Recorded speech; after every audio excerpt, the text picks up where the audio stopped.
Você acredita que pode existir um Deus que não seja onisciente, todo amoroso e todo poderoso? Algo como uma causa primária, esse tipo de coisa? É uma possibilidade. Tudo está em aberto, só precisamos atribuir uma probabilidade. Sabe, há várias possibilidades. Talvez existam duendes, não podemos descartar. Mas eu acho que quando fazemos um julgamento sobre se uma afirmação é verdadeira ou não, qualquer um desses outros deuses não parece ter tanta evidência ou nenhuma evidência também. Você pode estar falando de Thomas Jefferson e Thomas Paine, deístas pré-darwinianos que acreditavam em uma força inicial. Isso é possível. A gente ateu não ignora possibilidades dizendo que não podem existir. Provavelmente há infinitas definições de Deus. Vamos passar a vida analisando todas elas? Se o Deus da Bíblia fosse bom, amoroso e onisciente, não existiria. Mas como você disse, isso não descarta outros deuses. Quem defende a existência desse Deus tem o ônus da prova. Não preciso refutar todos esses deuses. Se alguém quiser me apresentar um duende, essa pessoa tem o ônus da prova. Não posso só dizer que não vou acreditar. Você me mostra e eu julgo as evidências conforme vejo. Por muitos anos, por muitos séculos, de fato, parecia perfeitamente óbvio que não poderia ser um acidente estranho, porque bastava olhar para as criaturas vivas, o tipo de diversidade magnífica que vemos neste museu, e tudo parece ter sido projetado. E, portanto, era claramente absurdo sugerir que isso se devia a algum tipo de acidente estranho. Darwin mostrou que não é um acidente estranho, mas também não é algo projetado.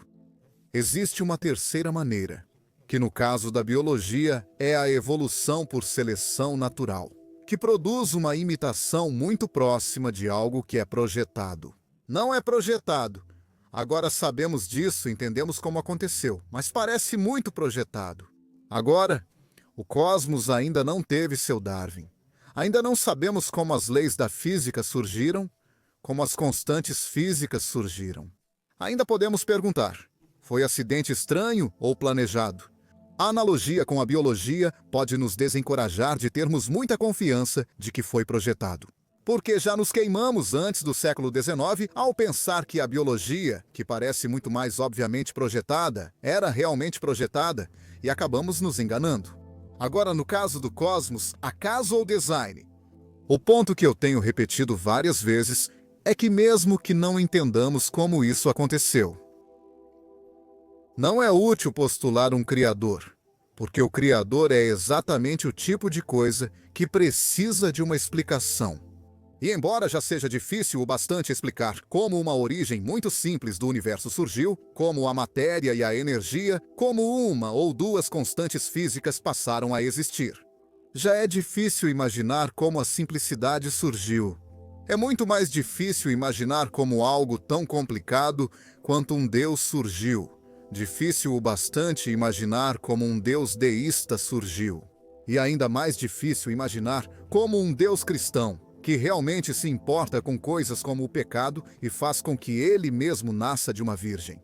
João mencionou na resposta à pergunta anterior a ideia das constantes físicas serem finamente ajustadas. E é bem verdade que muitos cientistas, muitos físicos, afirmam que as constantes físicas, meia dúzia de números mais ou menos, que os físicos precisam simplesmente assumir para derivar o restante de sua compreensão, simplesmente precisam ser assumidos. Você não consegue fornecer uma justificativa para o motivo desses números estarem ali. E os físicos calcularam que, se qualquer um desses números fosse um pouco diferente, o universo como conhecemos não existiria. Nós não estaríamos aqui. O universo poderia ter se extinguido no primeiro iócto segundo e não estaríamos aqui. Ou algo mais teria dado errado. É tentador, mais uma vez, recorrer à ideia fácil e simplista de um designer e dizer que foi o designer. Ajustou os botões do universo no Big Bang, deixando tudo certo. Constante gravitacional, força forte, força fraca, entre outros. Mas me parece manifestamente óbvio que esse é um tipo de explicação fútil. Porque, como diz a citação, quem projetou o projetista, você não explicou absolutamente nada. Porque em vez de simplesmente dizer, ah, bem, os botões foram ajustados para os valores certos de qualquer maneira, você diz, ah, havia um Deus que sabia como ajustar os botões para os valores certos. E se você vai postular isso, então, de certa forma, você vendeu o passado. Alguns físicos evitam invocar Deus e usam o princípio antrópico, dizendo: estamos aqui, existimos. Nós temos que estar em um tipo de universo em que seja capaz de dar origem a nós. Acho isso insatisfatório. E, como John Lennox diz corretamente, alguns físicos resolvem isso com a ideia do multiverso, a ideia de que nosso universo é só um dos muitos universos. Existe uma espécie de espuma borbulhante, uma espuma de universos borbulhando, e o universo em que estamos é apenas uma entre bilhões de bolhas de universos.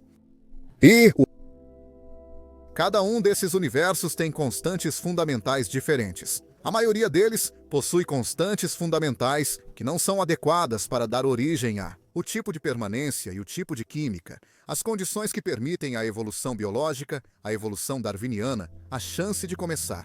Pouquíssimos desses universos possuem condições para permitir a evolução darwiniana, levando a química e a evolução. E essa minoria muito pequena tem que incluir o universo em que estamos, porque aqui estamos nós.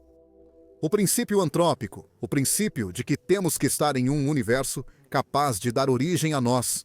Além disso, o princípio do multiverso fornece pelo menos uma explicação provisória e satisfatória, de uma forma que um criador não poderia ser uma explicação satisfatória pelo motivo que eu já mencionei. Então, depois de termos nos colocado em um universo capaz de gerar estrelas, capaz de gerar química e, em última análise, capaz de gerar a origem da vida, aí a evolução biológica assume o controle. E agora estamos em um caminho claro. Agora entendemos o que aconteceu. Uma vez que a evolução biológica começa, então é fácil entender a maior parte do que é difícil. A maior parte da dificuldade de entender o universo está na vasta complexidade da vida. Isso realmente impressiona as pessoas. Por isso, muitas pessoas acreditam em Deus ao observarem o mundo e perceberem como ele é impressionante. Então, esse nível de deslumbramento é completamente destruído por Darwin. E Darwin, é claro, não explica a origem do universo. Para isso, eu invoco o princípio antrópico e o multiverso. Menos satisfatório, mas a ciência avança. A única coisa da qual você pode ter absoluta certeza é que um designer criativo não pode ser uma explicação satisfatória. Explicações religiosas que recorrem ao Deus fez isso são intelectualmente preguiçosas. Não vou usar um termo mais forte do que esse, mas realmente acho que elas são preguiçosas. Porque, quero dizer, o que isso significa como explicação? Você fica lá dizendo, Deus fez isso, e todo mundo diz, agora eu entendi. Explicações religiosas são fáceis de aceitar para quem não pensa.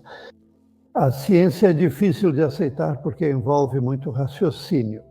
Você realmente precisa desvendar os processos pelos quais um evento ocorre. Não basta dizer, e Deus fez isso. É preciso analisar o processo todo. Na biologia você se aprofunda, se preferir, na química do organismo.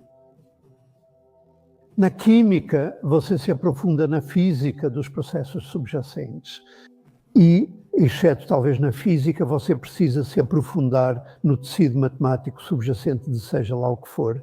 Quero dizer com isso que é um trabalho muito difícil e você tem que se dedicar a isso. Mas é muito mais satisfatório quando você chega ao final de uma explicação do que aquela coisa extraordinária de fingir explicar, dizendo, e abracadabra, Deus fez isso. Quero dizer, isso é intelectualmente corrupto.